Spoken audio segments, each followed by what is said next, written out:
2004, kahit magtumbling-tumbling si Colonel Asierto, walang pangalang Michael Yang na personality sa Davao Clandestine Laboratory. General Wilkins Villanueva raising his hand.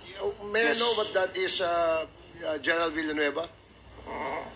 Mr. Chair, habang tinatanong ni Honorable Congresswoman Luistro si Colonel Asierto, inabanggit niya ang pangalan ko as one of those na may patong sa sindikato. Sige, please explain. You have 2 minutes. Mr. Chair, nagsilbi ako ng 38 years laban sa insurgency, anti-terrorism, kidnapping, at illegal drugs. Never na pumatong ako. Kaya kong tumingin kahit kaninong mata na wala akong penirahan kahit kanino. Now, bakit ko daw kinlir si Michael Yang? 2004, kahit magtumbling-tumbling si Colonel Asierto, walang pangalang Michael Yang na personality sa Davao Clandestine Laboratory. Dahil kung kasama ang Michael Yang doon, dapat kasama siya sa kinasuhan namin. Umabot ng 2016, wala pa rin Michael Yang. Yeah. Na tinanong ni Honorable Congresswoman Luistro, si Colonel Asierto, ano ba ang report na ibinigay mo kay General kay PNP? Ang sabi niya, si Michael Yang ay kasama ni Alan Lim at Johnson Chua. Johnson Chua is a personality. Kasama po siya sa kaso. Alan Lim is a personality na nahuli sa Cavite Clandestine Laboratory.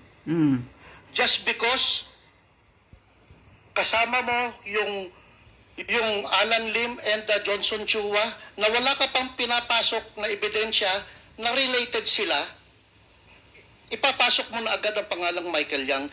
In fact, walang information na pumasok sa akin na Michael Yang is involved. Point of order, Mr. Chair. Yan. Si General Wilkins po yan. General Villanueva. Siya ba o si Michael Yang? Yan na, galit na si Paliwanag mo, sarili mo? Maniakis Abanti. Paliwanag mo yung sarili mo. Yes, sir. Ba't ka na ibang pangalan dito? No, Mr. Chair. Kasi, Yabang, oh. Mr. Chair, ang Hindi sinabi ako nagsalita, hindi ako nagkasalita. Huwag kang sumigaw. ang sinabi kasi Kapal ng mukha mo, tanggalin mo yung cross mo. Laki pa yung kwintas-kwintas mo.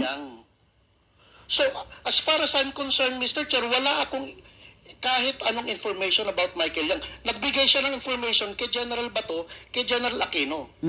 So, nag-explain yung General Wilkins na yan. Sigawan mo. Sa illegal drugs. But, Mr. Chair, baka pwedeng maipakita natin. Kasi pinatawag kasi ako sa Malacanang noong 2021 para i-explain yung aking saloobin tungkol kay Alan Lim. Baka pwedeng ma-flash natin, Mr. Chair, yung alleged Alan Lim na picture ng kanina na dalawa. Okay, yes. He is lawyering for Michael Yang and No, Alan Mr. Lim. Chair. No, Lawyering. Ini-explain niya nga, nag-lawyering. To refrain from Kapal ng mukha mo.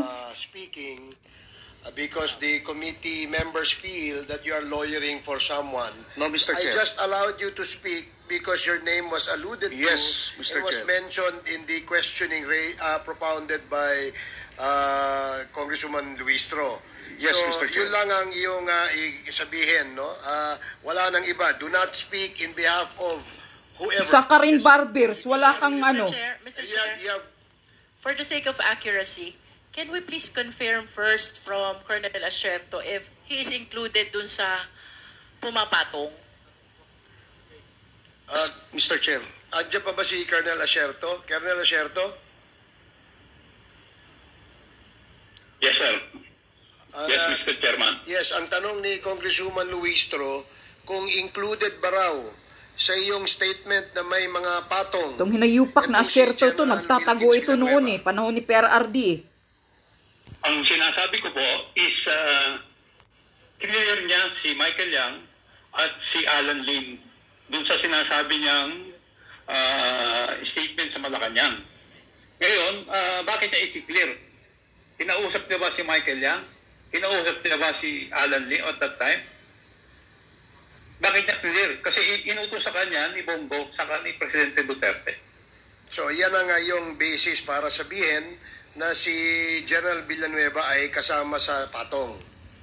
Tama po ba? Opo, dahil pinotektahan niya yung dalawa eh. Ayan, Pinotektahan. very clear ang sinabi ni Wala ngang Mr. ebidensya, pinotektahan. You can actually defend yourself. I'll give you 1 minute to do that, General Villanueva. Ito, Mr. Chair, yun explain ko nga, sir, Mr. Chair, Bakit ko clear si Michael Yang? Kasi wala akong information At Correct. siya ang nagbigay ng information about Michael Yang. Hindi naman niya sinabi sa akin, Mr. Chair, I don't have information about Michael Yang. Yung kay Alan Lim, Mr. Chair, kasi, Mr. Chair, I was trained ng facial recognition sa International Law Enforcement Academy sa Bangkok, Thailand. And part of that module is facial recognition. Yung pinasok kanina doon, Mr. Chair, na picture na dalawa, ang laki ng diferensya, Mr. Chair. Okay, sige. Pag-uusapan natin yan sa next hearing. Meron pa kasi tayong isang topic today and our resource persons are here since this morning. But Mr. Chair, I do not deny na si Alan Lim... Wait. Do not speak when the chair does not recognize you. Yes, okay? Mr. Chair. I'm sorry, Mr. Chair. I am explaining. So, papunta ho tayo sa next topic natin for today, EJK. Hindi pa ho tayo tapos. I will give you all the time when the appropriate time comes. So, tapusin lang po natin yung ating mga interpellators and then we shift to another topic. But I gave you already 2 minutes to defend yourself, General Villanueva. So, another 30 seconds for your closing remarks. Sige. I'm okay, Mr. Chair. But Okay. I do not deny na si Alan Lim ay yun yung picture na naandun sa Cavite. Okay, sige. Kasi nahuli talaga siya sa Cavite, Mr. Chair. Magkasabay sila. Nung nag-ooperate kami sa Davao, si Alan Lim nahuli sa Cavite Clandestine Laboratory, Mr. Chair. Okay, sige. We'll take note of that. We will ask that question. Ang matino na mga tao noon ni PRRD talagang gusto nilang hanapan ng butas. In relation to... Yan si General Wilkins sa PDEA yan siya Dati na-sign ni PRRD. Congressman Conghun, Congressman Conghun is supposed to be the next interpolator. With this indulgence, Mr. Chair. With the indulgence of Conghun. Few questions lang. Mr. Chair, okay, sige, go ahead. Thank you. Jay. Please proceed. Thank you, Mr. Chair. Yabang-yabang ng mga hinayupak, lumalamon naman ng pera ng mga taxpayer. Dumoy raid sa Davao. Lumalaki ng mga tiyan ninyo. You led that operation as PDEA Region 11? Yes, Mr. Chair. And you were with your personnel at that time that the raid was conducted? It was a joint operation by PDEA 11, Pacer Northern Mindanao, Pacer Mindanao Area Office, Intelligence and Investigations Service ng Regional Office. So 11. several units. And including AIDSOT, Mr. But you as the lead? Yes, Mr. Chair. Kasama ko dyan si Colonel Asierto, Mr. Alright. Chair. Now, in this raid, this resulted in the death of 6 Chinese drug suspects, correct? Yes, Mr. Chair. And that there were hundreds of kilos of shabu confiscated during this raid. Yes, Mr. Chair. Now, in this raid, which you led, did you prepare or submit an official report to your superiors in the PDEA? Yes, Mr. Chair. Now, before I go back to you, DG Lazo. Yes, Your Honor. Sir, does PDEA have a record of this report that General Wilkins is referring to? None, Your Honor. None? Yes, Your Honor. From the official records of PDEA? Yes, Your Honor. Why is that so, Director General Lazo? The reason that I'm getting from my office, Your Honor, Yan, si General Lasso. PDEA only came into Crook yan. Na PDEA ngayon na assign ni Bangag. 2004. Sinungaling, sabi pa ni Maharlika. Yung submission of reports noon. So, Point of order, Mr. Chair. Mga ano, What is the point of order of Congressman Ako? Is the Director General of PDEA Mayabang na laso. hearing for Director General Wilkins? I'm sorry, Your Honor. Because the question of the Honorable Kit Flores requires an answer from DG Wilkins Villanueva. I was asking him, Mr. Chair, first, why there was no report that was located in the PDEA office muna, as him being the Director General now, Mr. Chair. I agree. I know that there was none. There was none. So there is none on the record. None, Your Honor. Now, General Wilkins, why is that so? It was 20 years ago, Mr. Chair. So are you saying it's lost or something? Yeah, 20 years I don't ago, know, ano Mr. pa Chair, ibig niyong kasi sabihin? hindi Pati ko- yan, hindi ko iniimbestiga. Ang repository ng report na yan, Mr. Chair, ay ang operations. But you are certain that you made a I report? did, Mr. Chair. Okay, now, in this raid, General Villanueva, were there suspects that were arrested during the raid? Yung asawa, Mr. Chair, ni Ni Alan C. Alan C. At yung kapatid niya na si Jong Lim.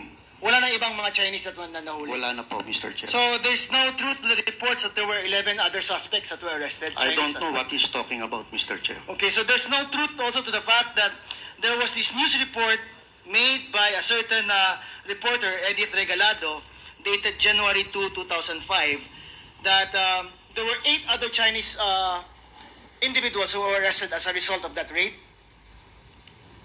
Kasama ko, Mr. Chair, si Edith na naandun, Mr. Chair, eh. Wala namang na-arrested dun sa loob ng laboratory, Mr. Chair. Or subsequent to that raid, were there any other arrests that were made that resulted in the arrest of other Chinese individuals? Except for yung magkapatid na si Pilapil at si Jong, walang ibang arrest. Can I ask Colonel Osierto, Mr. Chair? Kasi if he's still on the line. Colonel Osierto, as a result of the raid, were there any other Chinese individuals that were arrested because of that raid? Meron po. Meron ilan po? Sa loob po ng laboratory, 11. 11. How come General Wilkins is saying that walang na-aresto na mga Chinese individuals? Hindi ko po alam sa kanya. Sorry po. Now, in fact, there is this news report that was written by the reporter Edith Regalado, whom you said was also with you during that raid, that 8 other Chinese individuals were released upon orders of Mayor Duterte. Mr. Chairman, kung ako pong sasagot, meron pong nahuli, pero hindi po sa loob ng laboratory. Doon po sa Arlene's apartment. Sabi mo kanina sa loob ng laboratory. Alright, Wilkins is confirming this. Yes, Mr. Chair. Kasi yung clandestine laboratory, it's a separate area. Alright. Yung Mr. Chair, yung safe house nila, yun yung unang pinuntahan nila pagdagaling sa airport. So what we did for questioning, kinwestiyon namin lahat ng mga Chinese na naandun. But eventually, they were released. Because, for what reason? Walang participation, Mr. Chair. You conducted the interview yourself or your office as the lead agency? Yes, Mr. Chair. And you found nothing that would implicate them to the drug laboratory in Dubai? Yes, Mr. Chair. Is that correct, Colonel Osierto? Sa tingin ko po mali. Kasi po ang alam ko pong humuli sa kanila ay ang Bureau of Immigration. Kaya po sila kinuha ng Bureau of Immigration for immigration violation po. Kaya po sila na-release kasi wala po sila dun sa laboratory. Hindi naman po sila na huli dun sa loob. Kaya ang humuli sa kanila, ang kung matatandaan ko po ay Bureau of Immigration. Kasi hindi ko nga po alam na hinuli nila yun. Nalaman ko na lang po later na. So, ang nag-imbestiga, ang humuli, Bureau of Immigration. Okay. For immigration violation po. Thank you. General Villanueva, now do you confirm that Colonel Osierto was present with you during the raid? Yes, Mr. Chair. Do you confirm that Art Las Cañas was also present during the raid? I don't know Art Las Cañas. I did not saw him. I did not even talk to him. Do you know if Sunny Buenaventura was also present during the raid? Hindi ko matandaan, Mr. Chair. But usually, kasama siya parati ni Mayor. Okay, now, side issue lang, kasi kanina na-mention mo itong Alan Lim. You identified the picture of Alan Lim kanina, na he's the same Alan Lim that was arrested in a drug case. Yung nasa kaliwa, Mr. Chair, yun yung picture talaga niya when he was arrested. Okay, now, would you confirm that that Alan Lim is the same Alan Lim or Lim Wei Xiong that is the spouse of Rose. Yun nga, Mr. Chair, sana ba ipakita natin sa, yung kanina na picture, Mr. Chair. But from the information that you got, is it the same person? I don't think so, Mr. Chair. You don't think so? I'm not lawyering for him, Mr. Chair, but I don't think so. Alright. Thank you, Mr. Chair. Pakita nyo kasi yung picture na sinasabi ni General Wilkins. Kapal ng mukha ninyo, ayaw yung i-flash.